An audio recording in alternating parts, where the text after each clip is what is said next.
Hola, soy Natalie y esto es Entrevistas Métrica. Hoy traigo para ustedes al dúo canadiense HICKY KALO. Hi guys, my name is Camilo. I'm part of the duo HICKY KALO. We're coming all the way from Montreal, Canada, and it's the first time we're playing here in Colombia. It's a special one for me because it's my mother's country, so I'm super happy to be here. I'm Thomas, and I'm the other part of HICKY and KALO. So we are resident at Stereo Montreal. Camilo already told about Montreal, but Stereo is the home that we play every month. We have a residency there. We also have a label called Plaisirs Sonores Recordings that we invite other people from all around the world to release music on it. So far we have some 44 releases on it, so it's pretty cool, and we really like the music, and we wish to grow the label even more to other horizon, if I can say. So what is my first impression of Métrica? First of all, the people were super nice, super welcoming. I think it shows that there's a great music community here. Also, the event is really well produced, just put the sign there, everything, the interview. So I think there's a lot of passion in the work, and I'm super happy to be working for people with a lot of passion like that. And other than passion, we think that Métrica is very professional. When we arrived here for the first time in Colombia, everything was perfect, organized. We had a super good welcome from the team, and yeah, exactly, we couldn't ask for better for the first time in Colombia, so we are really happy about it, to work with such professionals. So how did we begin working together? It's a long journey together. We are friends from a long time. We met at high school, you know, and we both have a really strong passion for music. Me from my mom, she introduced me to piano, electroacoustic music, and Thomas' parents as well. So we share like a common bond together, and we love exactly the same music. So I'm very grateful to be working with my best friend. So as good friends, I knew that Camilo was already producing music. He was producing some reggaeton when he was a teenager. And I came to his place and I showed him some electronic music, tech house and everything. And we had a good time, and then we start going out together a bit, seeing more and more this kind of music. And we really think that we should do something about it. And we decided to create this duo. So now it's been 8 years, I think, together. And we started playing at friends' party and everything. And then we started small bars and clubs. And then here we are in Bogota, so it's quite a nice journey, and we are happy where we are and how hard we work for it. So what is the biggest challenge of working in a duo? First of all, it's important to understand that we're two very unique persons. We both have our strengths and weaknesses, so we complete each other. We're like yin and yang. So it's very important to communicate all the time, be transparent with your music partner. It's a bit like a couple. It's funny, but it's true. But I think teamwork makes the dream work. Other than communication, it's also important, I think, to have a well-organized plan together, because we are working together. We cannot be in the mind of the other, and it's important to split the time. Like if he works in the studio and I do other things, and then I will work in the studio later and whatever. So it's important to keep a track of everything in our agenda and be sure that our time is well used, because sometimes we can lost the idea of what we want to do, or what is the priority as a duo, or what is the next important step as a duo. So also planning maybe in 2, 3, 5 years, where do you see each other? Where do we see each other? So I think it's all important to be organized as well as communication. So other than communication, I think it's important to be well organized together, because we need to spend our time wisely. And sometimes if I'm not in the studio, Camilo can be there and work, and I will go later in the studio during the day to complement what he's doing. And it's important to prioritize what we want and be sure that our plan is well balanced together. we need to be sure that in 5 years we like want to be there. So it's important to prioritize the important thing together. So what motivated us to create our own music label? I would say mainly to have a proper musical identity. It was really important for us because we like a combination of various genres. So having a label, it's amazing to just release whatever we love playing. And also, it's also very great to create amazing connections with other artists in the world. We have artists from Europe, Argentina, Colombia, so it's really great. So having our label Plaisirs Sonores Records also allow us to release music more frequently because we can choose when we want to release our music without waiting for other labels to confirm or for calendar and everything. And it's a great tool to create a brand around us because we can control everything about how it works, how the music sound. We can also organize event with showcase. So it's a very good tool to make your presence in the progressive scene, to have a good presence. So I suggest that if you have some time to do it, you should do it. So the sound we produce is mainly progressive house. We really like this genre of music because we think it blends really well with other genres, like melodic techno, for example, or deep house or organic. It leaves room to a lot of creation, melodies, grooves, sound design.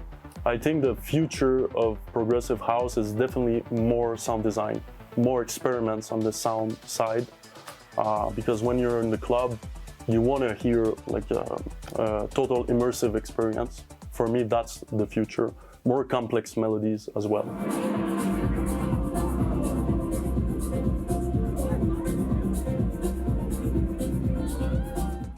Other than producing music, as DJ and performing music, we really want to. We are a bit larger in terms of style because sometimes we start with organic house and play a blend of progressive and organic, and then if it's easier in the night, we play some melodic techno, like in between the melodic techno and progressive. So I think it's important to be able to play some part of the night, different part of the night. And also what we want to do more and more and more is implement more hybrid set. We already played 2 or 3 shows with Camilo playing synthesizer on top of the DJing. So this is really a tool that will help us to elevate the performance side of our project. How would I describe progressive house, for example, or underground electronic music in general, for somebody that really doesn't know nothing about it, and he's going to the club and he doesn't know what to think, you know? I would say that it takes a little while before getting used to the genre, because it's really, when you go to the club, you really have to take it not like song by song like pop music. You have to take it like a complete mix, a progression, and the blend of songs together. Also, there's much less vocals or barely no vocals in that genre of music. And for me, that's what makes it interesting. It's like the interest is all in the sound experimentation. People vibe all together with sound. It's like a message from above. Music is a way of communication, and there's like an unconscious like spirit that everybody can like understand just with the sound.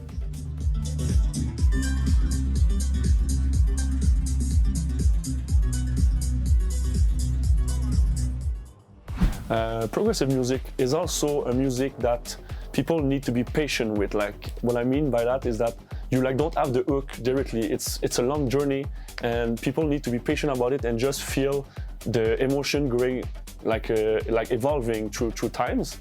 So this is what for me represents progressive house. Also, like, if you go to a show that is more pop or commercial, people want to know the song playing right now or something, and they want to sing with the artist. But in progressive, we prefer to. It's like going to a movie and see a new movie. For us, going to a show progressive, you see new music that you never heard before, and you're just amazed by this new music. And you don't want to know the next track, because what you want to be is be amazed. So that's progressive for us.